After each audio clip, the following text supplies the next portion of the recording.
Bismillahirrahmanirrahim. Assalamualaikum warahmatullahi wabarakatuh.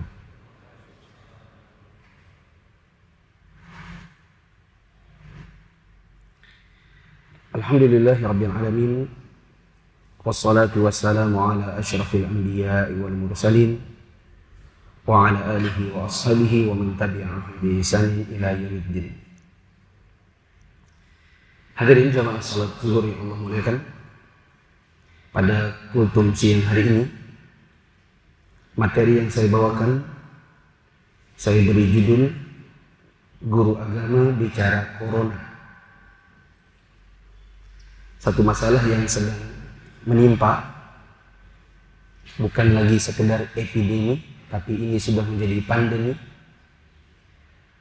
Karena bukan cuma di sebagian daerah dengan sedikit kasus, melainkan sudah mewabah ke seluruh dunia dengan banyak kasus. Semoga Allah menjaga negeri kita, terlebih lagi kota kita, dan juga diri dan keluarga kita dari wabah ini. Karena bagaimanapun sehat itu adalah nikmat. Karena kalau sehat bisa sholat, kalau sehat bisa puasa Ramadan sebulanan lagi, kalau sehat bisa kerja, dan itu semua kenikmatan yang tidak bisa dilakukan kalau sakit. Saya bicara tentang corona bukan sebagai seorang dokter, maka saya tidak akan menjelaskan bagaimana struktur atau fisik dari virus ini, kemudian dimulai dari mana penyebarannya, waktu itu gara-gara makan apa, ketemu siapa, dan lain-lain. Saya yakin jamaah dalam sebulan yang terakhir ini sudah banyak membaca dan mendengar pembicaraan orang tentang corona ini. Adapun yang saya ingin bicarakan adalah beberapa sisi lain terkait dengan penyebaran corona yang saya bicarakan dari sisi agama sebagai seorang guru agama. Ada 7 poin, dan 7 poin ini sudah saya letakkan di website kami, yayasanmufid.com. Tadi sesaat sebelum kesini, jamaah bisa dapatkan 7 poin ini di website kami, yayasanmufid.com. Pertama, kita wajib untuk menyaring dan meneliti setiap berita yang sampai kepada kita terkait corona ini. Karena ini adalah masalah bersama yang selayaknya disampaikan kepada masyarakat harus sesuai fakta. Jangan terburu-buru untuk men-share meskipun kontennya mungkin bagus. Apalagi kalau Anda berbuat jahat kepada masyarakat dengan menyebarkan berita-berita atau mengupload video hanya demi kepentingan konten Anda dan subscriber Anda. Sebagian orang demi mendapatkan uang dari YouTube, dari Facebook, dari iklan dan endorse, mereka sebarkan hal-hal yang sebenarnya hoax, tidak benar kepada masyarakat hanya karena semata-mata kontennya menarik, atau semata-mata dibuat dengan judul yang sekiranya orang mau klik. Kalau bahasa kekinian namanya dibuat clickbait-nya bagus. Misalnya dibuat viral, tanda seru 4 kali. Telah ditemukan obatnya. Masya Allah, tanda seru 4 kali. Dan yang semacam itu, yang semata-mata adalah demi kepentingan pribadi. Bukan dengan mengedukasi masyarakat apa-apa yang benar dan sesuai fakta. Saya katakan dari sisi pandangan guru agama, bahwa siapa saja yang menyebarkan hoax, meskipun tujuannya baik, maka dia diancam di dalam agama Islam ini dengan dosa dan label pendusta. Nabi SAW mengatakan dalam hadits riwayat Muslim, kafa bil mar'i kadhiba ayyuhadditsa bikulli ma sami'a. Cukuplah seseorang itu dicap sebagai pendusta apabila dia suka menyebarkan apapun yang didengarnya. Kalau di konteks kekinian, Setiap ada berita, ada artikel menarik judulnya, langsung di-share ke grup-grupnya dan dibuat statusnya. Hanya demi dapatkan likes, subscriber tadi. Membuat komen-komen supaya rame akunnya. Ini adalah para pendusta yang dicap oleh Allah Subhanahu wa taala dan diberikan jatah dosa. Harusnya yang dilakukan sebagai tindakan nyata oleh seorang muslim adalah tidak memposting artikel, video atau yang semacamnya tentang corona dari artikel-artikel yang tidak jelas sumbernya, atau dari sumbernya ada tapi tidak kredibel dan tidak bisa dipercaya, seperti situs-situs dan akun gosip. Kadang jamaah yang dirahmati Allah, ada artikel berseliweran di grup-grup WhatsApp misalnya setiap hari, atasnya kah, bawahnya kah, tidak jelas siapa yang nulis, tidak jelas mana situs yang memuatnya yang kredibel, hanya tertulis copas. Setelah beredar, lalu ternyata itu terbukti hoax, baru kemudian dengan entengnya berkata, afwan, maaf, cuma sekedar share. Anda sekedar share, tapi Anda men-share sembarangan, Anda berdosa loh. Karena tidak mengedukasi masyarakat dengan yang benar. Ya, dan minta maaf dengan enteng itu tidak benar juga. Meskipun Anda minta maaf, tapi bila banyak orang yang menelan, lalu mengamalkan atau menjalankan apa yang tertulis karena jari Anda, maka Anda dapat dosa. Ya. Misalnya, hoaxnya adalah terbukti dua benda ini bisa menyelamatkan dari corona. Setelah diklik, oh isinya ternyata kunyit dan jahe merah. Diaduk, dicampur, bla bla bla. Lalu kemudian pasar menyerbu. Pedagang membaca, orang kok pada nyari kunyit sama jahe merah. Lalu harga yang tadinya 80.000 per kilo jadi 150.000 per kilo. Dalam 2 hari tiba-tiba jadi 200.000 sekilo. Lalu kemudian orang-orang yang tadinya memang dia jualan makanan atau minuman yang bahan dasarnya jahe merah jadi kesulitan. Tadinya jualnya harga 10.000, tiba-tiba mau naikkan nggak bisa. Kenapa? Gara-gara jari hoax tadi itu.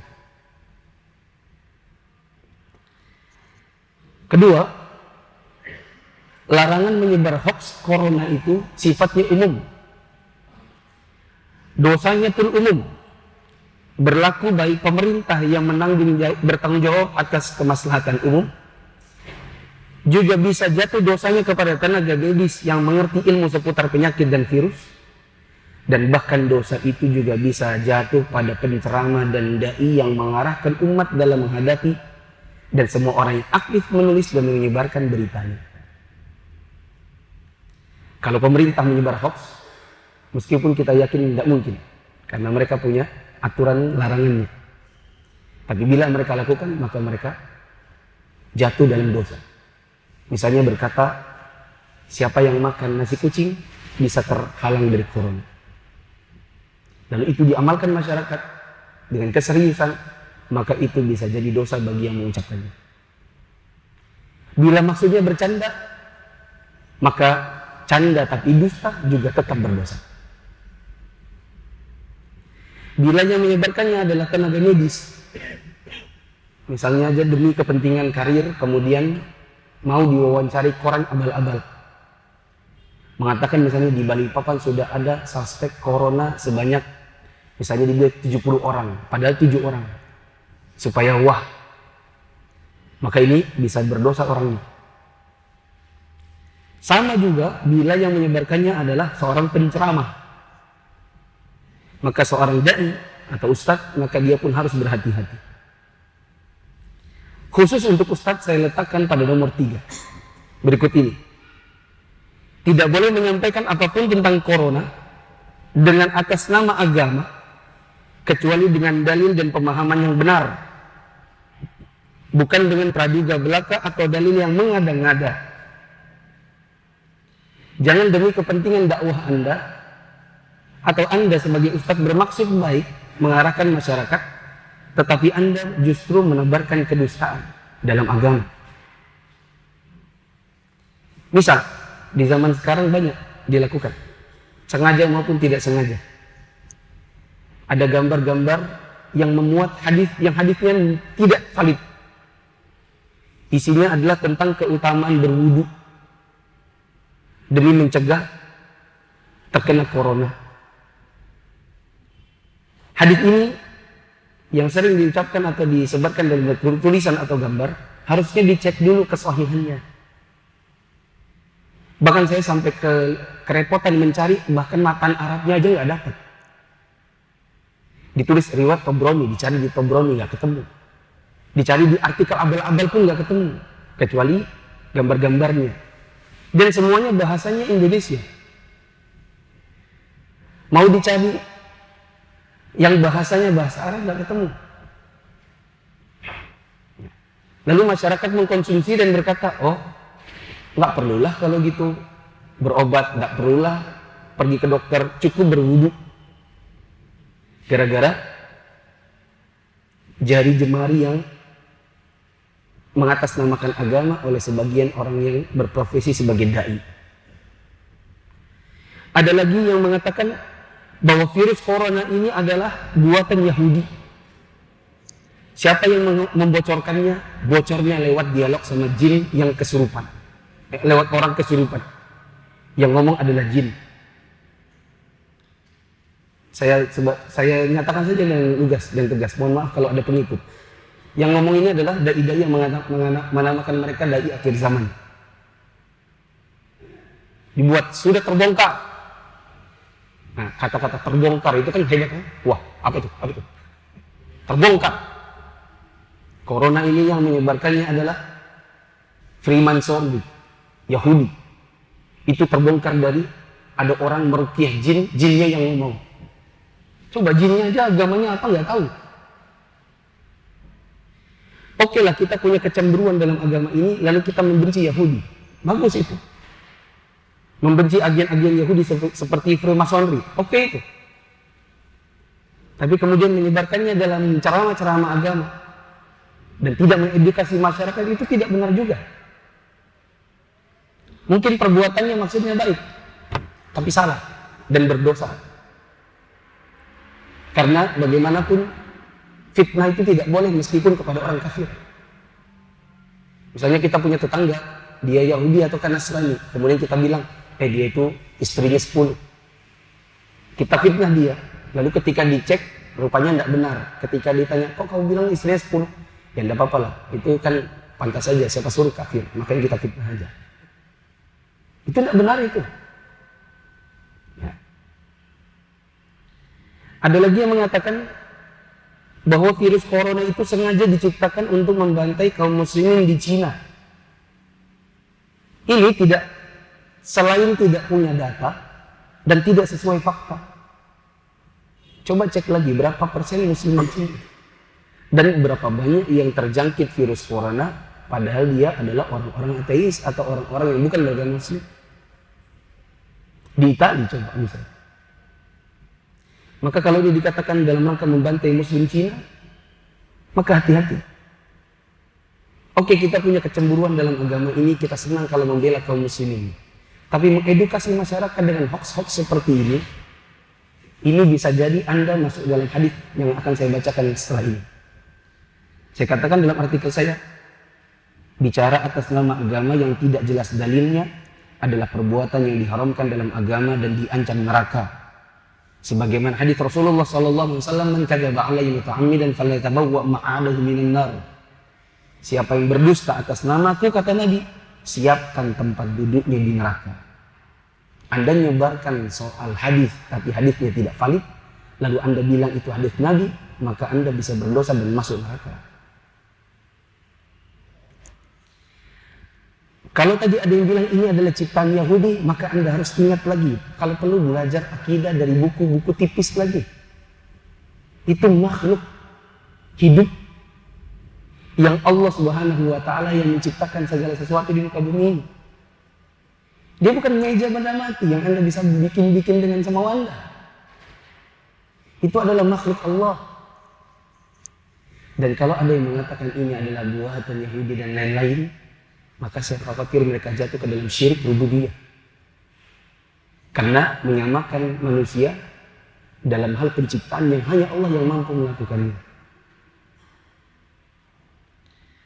Keempat, haram bagi siapapun yang bukan kapasitasnya, haram bagi orang awam untuk berfatwa seputar hukum agama terkait corona. Tidak boleh jamaah sekalian yang merasa dirinya masih awam, belum mengerti ilmu usul, untuk berfatwa dengan seenak maunya. Seperti berfatwa seputar pengobatannya, berfatwa seputar sholat Jumat, sholat berjamaah, dan lain-lain seputar masalah agama terkait corona.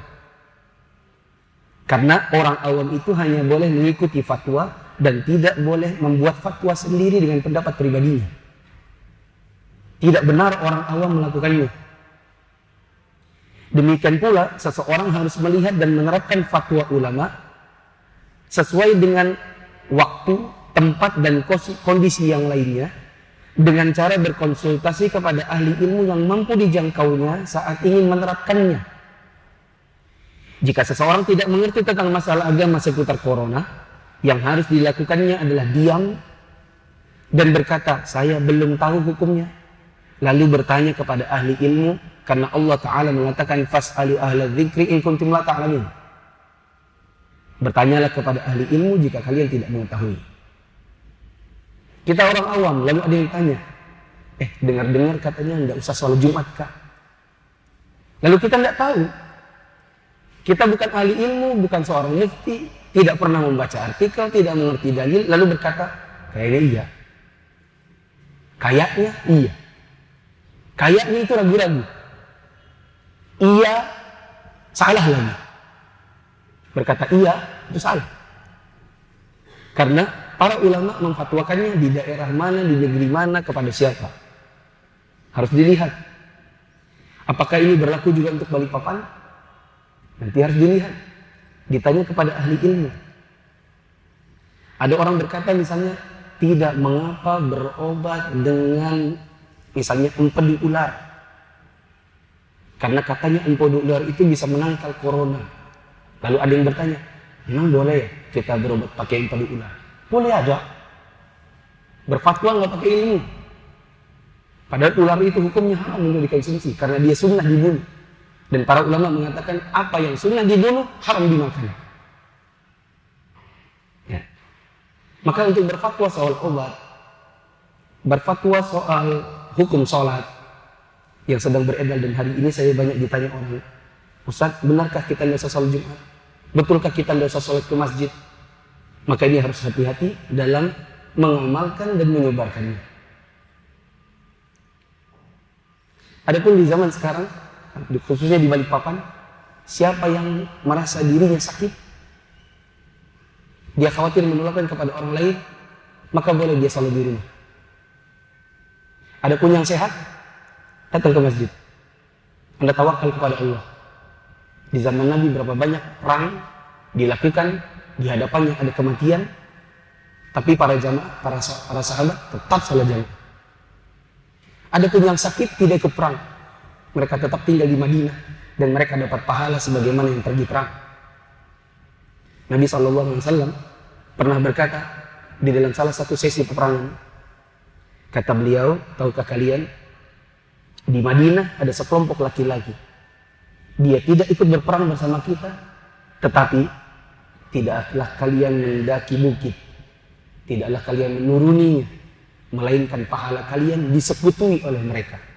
Karena mereka tidak ikut perang lantaran sakit atau ada hal yang menghalanginya. Maka kalau Anda sakit, Anda khawatir ciri-cirinya, modelnya, sakitnya kok seperti yang dibaca, ada lendir, ada batuk, sesak nafas, dan lain-lain, Anda khawatir, maka Anda sholat di rumah sendiri pun Anda tetap dapat pahala berjamaah. Adapun yang sehat, tetap ke masjid. Yang kelima, tinggal 3 lagi. Hendaknya menggabungkan sebab-sebab syar'i dan sebab kauni. Sebab syar'i itu sebab-sebab agama, sebab kauni sebab duniawi. dalam menghadapi pandemi corona. Tidak benar jika ada orang sibuknya hanya dengan sebab syar'i. Maaf, tidak benar apabila ada orang hanya sibuk dengan sebab duniawi, yang dipikirannya hanya soal olahraga, makan sehat, minum antibiotik, cuci tangan, pakai masker, beli hand sanitizer, minum obat, karantina, dan lain-lain, tapi tidak memikirkan sebab syar'i seperti berdoa, berzikir, sholat, dan lain-lain. Karena sakit itu datangnya dari Allah, penyembuhannya dari Allah. Tidak benar kalau kita hari-hari hanya yang disibukkan masalah cuci tangan, libur sekolah, dan lain-lain, lalu kita lupa sholat. Bahkan memfatwakan bolehnya tidak usah sholat semuanya, masjid cukup dikosongkan, tidak perlu ada yang sholat Jumat. Padahal orang kalau sakit sejatinya harusnya sholat. Tidak benar juga apabila ada orang hanya sibuknya dengan sebab syar'i, lupa dengan kauni. Lalu mereka mengatakan, sudahlah, tidak usah terlalu sibuk dengan hand sanitizer, olahraga, makan kunyit, dan lain-lain. Tidak perlu, cukup doa dan zikir. Itu juga salah. Ya. Yang benar adalah dua-duanya. Sholat, zikir, doa, dan lain-lain. Anda jangan lupa juga kalau masuk rumah, pulang dari kerja, pulang dari pasar, cuci tangan, pakai sabun antiseptik, mandi, edukasi anak Anda untuk makan yang baik, menjaga kondisi tubuh, tidak begadang, supaya Anda badan tetap fit dan ada virus bisa ditolak oleh antibodi. Dua-duanya. Saya dapati ada sebagian orang yang memang kurang agamanya, lalu yang disibukannya hanya duniawi. Dan saya dapati juga sebagian orang hanya sibuk dengan dalil-dalil, dia lupa dengan sebab-sebab kauni atau duniawi. Jamaah yang dirahmati Allah, kita diperintahkan untuk tawakal, tapi tawakal juga harus mengambil sebab. Ada seorang sahabat Nabi mau masuk ke dalam masjid, lalu dilihat oleh Nabi, dia biarkan untanya atau kudanya atau keledainya tidak diikat talinya. Maka Nabi bertanya, kenapa tidak diikat talinya? Dia mengatakan, tawakal. Maka Nabi bilang, ikat dulu baru tawakal. Yani ambil sebab baru tawakal. Maka dalam corona ini, makan yang sehat, olahraga, cuci tangan, beli boleh hand sanitizer, antiseptik. Ya, asal jangan terlalu diviralkan, nanti harganya jadi mahal semua. Ya. Jangan lupa doa, sholat, zikir, dan lain sebagainya. Yang keenam, tidak boleh ihtikar. Haram hukumnya ihtikar. Apa itu? Menimbun barang yang dibutuhkan masyarakat saat wabah. Ada sebagian orang yang melakukannya, menimbun barangnya lalu dikeluarkan dalam keadaan sudah langka, lagi mahalkan harganya demi mencari keuntungan pribadi yang sebenarnya menyusahkan masyarakat di sekitarnya. Ini berdosa. Sebagaimana kata Allah Subhanahu wa taala di surat Al-Hasyr ayat 7. Kata Allah Ta'ala,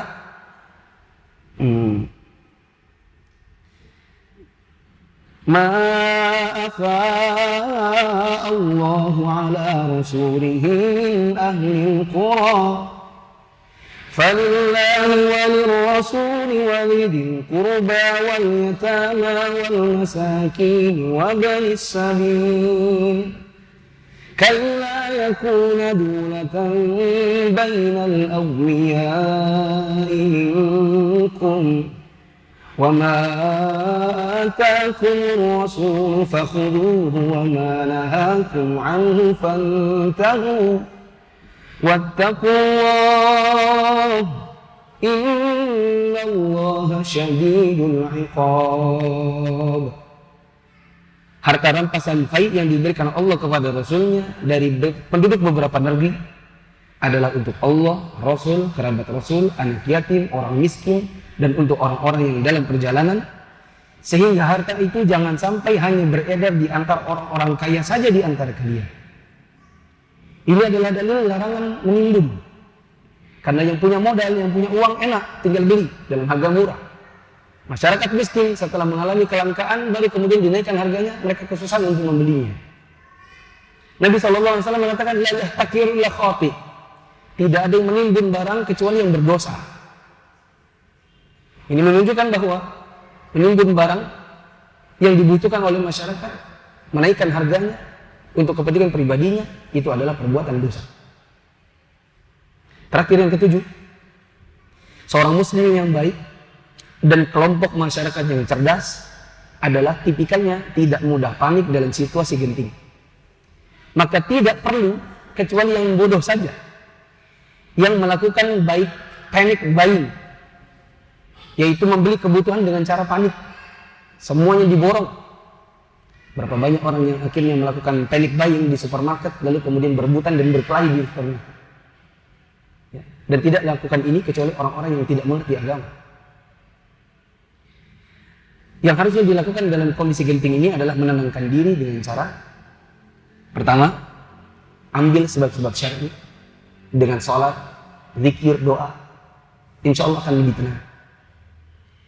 Yang kedua, ambil sebab kauni, cuci tangan, minum vitamin C, makan buah, menjaga diri dengan cara berolahraga dan tidak tidur larut dan sebagainya.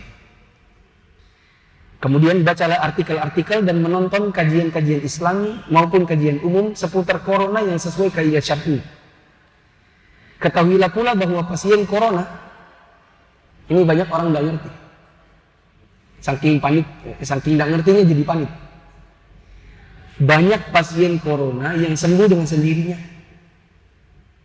Karena ada namanya masa inkubasi, di mana akhirnya antibodi mengeluarkan si virus ini dengan sendirinya. Tentunya setelah bertawakal kepada Allah dan berusaha untuk melakukan hal-hal yang membuat sehat. Ya. Tapi terlalu panik seperti itu tidak perlu. Ya.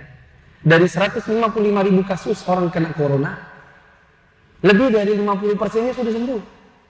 Kematian hanya 5%. Harus diketahui juga bahwa angka kematian akibat corona itu kecil. Saya dengar dari ustadz yang juga dokter ahli virus, kata dia dari penelitian yang ada, hanya 5% sejauh ini yang meninggal. Itu pun meninggalnya bukan semata-mata karena corona, melainkan karena itu corona masuk lewat hidung, membuat dahak, susah bernafas, dan orangnya memang suka sesak nafas karena merokok. Jadi matinya karena merokok lebih awalnya. Yang lainnya karena memang punya asma, karena tua. Ada pun orang muda, anak-anak, itu kecil kemungkinannya. Apalagi yang memang sehat orangnya. Dia akan masuk, lalu lama-lama dia keluar sendiri. Maka apa gunanya Anda beli tisu, sampai berbox-box? Mau ngapain itu tisu? Mau dimakan? Ada orang beli satu troli, itu apa? Troli keranjang belanja itu, isinya beras semua, betul-betul. Anda mau ngapain? Itu persediaan berapa hari sih? Sementara inkubasinya 7-14 hari. Kemudian yang terakhir, harus diketahui juga untuk mendatangkan ketenangan bahwa siapa yang sakit dan bersabar, maka dia dapat pahala besar. Dan siapa yang meninggal karena corona dan bersabar, maka insya Allah bisa jadi Allah berikan pahala baginya dengan pahala orang mati syahid. Sebagaimana Nabi SAW sebutkan tentang orang yang mati karena wabah corona. Wallahu a'lam bishawab. Karena sudah lewat waktu, maka tidak perlu tanya jawab. Subhanakallahumma wa bihamdika, asyhadu an la ilaha illa anta, astaghfiruka wa atubu ilaik. Wassalamualaikum warahmatullahi wabarakatuh.